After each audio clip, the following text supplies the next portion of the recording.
राधे कृष्णा बंधुओं, आज मैं आपको सुनाने वाला हूँ श्रावण सोमवार व्रत की कथा। तो आइए शुरू करते हैं। एक बहुत धनवान साहूकार था, जिसके घर धन आदि की किसी प्रकार की कमी नहीं थी, परंतु उसको एक दुख था। उसके कोई पुत्र नहीं था। वह इसी चिंता में दिन रात रहता था। वह पुत्र की कामना के लिए प्रति सोमवार को चंद्रदेव का सोमेश्वर व्रत तथा चंद्रदेव और शिव जी का पूजन किया करता था तथा प्रतिदिन मंदिर में जाकर शिव जी पर दीपक जलाया करता था। उसके भक्तिभाव को देखकर एक दिन पार्वती जी ने शिव जी से कहा, हे महाराज, यह साहूकार आपका अत्यंत भक्त है और सदैव आपका व्रत और पूजन बड़ी श्रद्धा से करता है।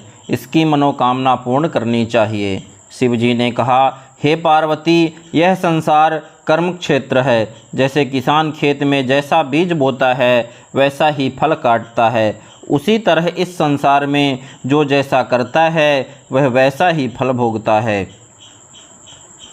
पार्वती जी ने अत्यंत आग्रह से कहा कि महाराज, जब यह आपका ऐसा भक्त है और यदि इसको किसी प्रकार का कोई दुख है तो उसको अवश्य दूर करना चाहिए, क्योंकि आप सदैव अपने भक्तों पर दयालु हैं, उनके दुखों को दूर करते हैं। यदि आप ऐसा नहीं करेंगे तो मनुष्य क्यों आपकी सेवा पूजा करेंगे।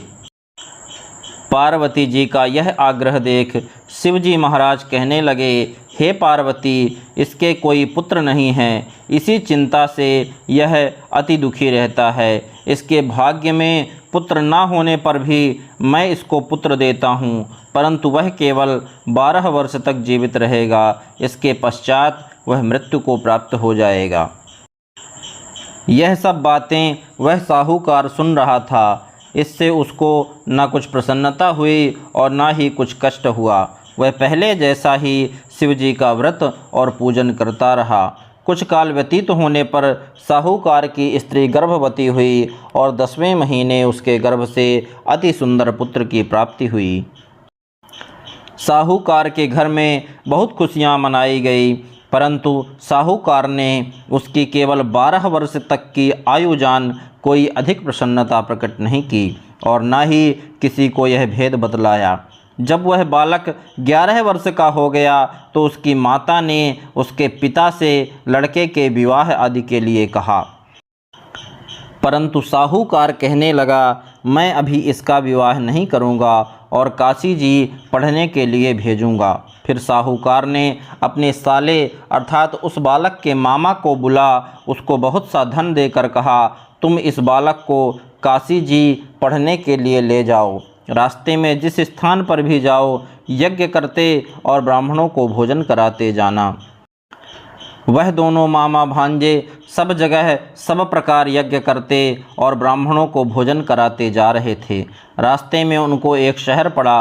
उस शहर के राजा की कन्या का विवाह था और दूसरे राजा का लड़का जो विवाह करने के लिए बारात लेकर आया वह एक आंख से काना था।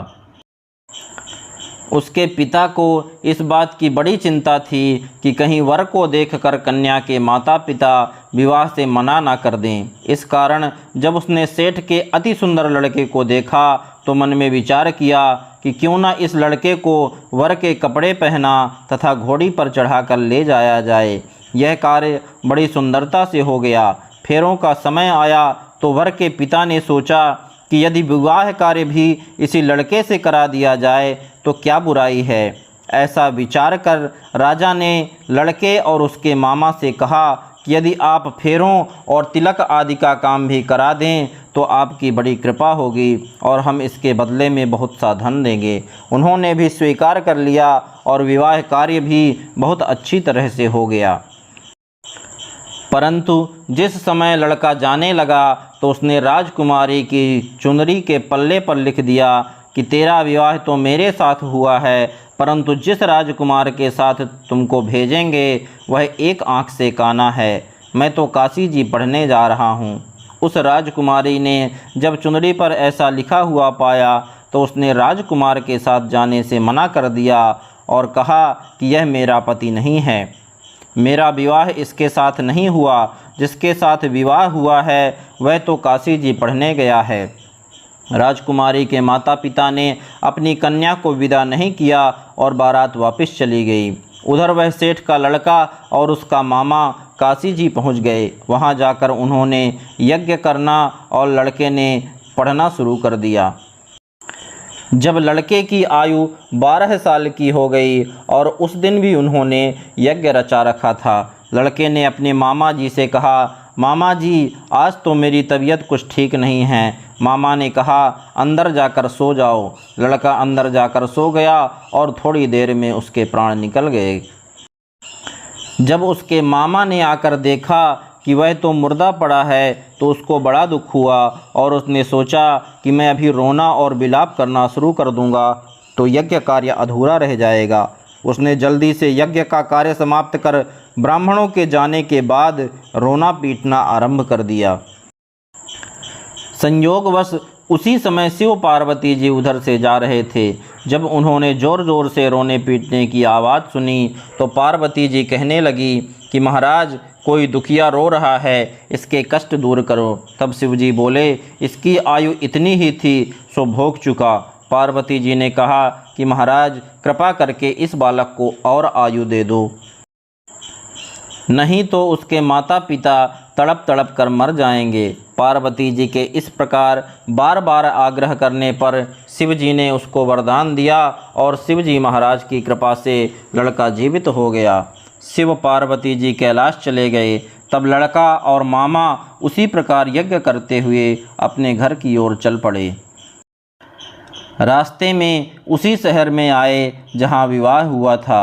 वहाँ पर आकर उन्होंने यज्ञ आरंभ किया तो लड़के को ससुर ने पहचान लिया और अपने महल में ले जाकर बड़ी खातिर की। राजा ने कुछ दिन उन्हें अपने यहाँ रखने के बाद बहुत से दास दासियों के सहित आदरपूर्वक लड़की और जवाई को विदा किया।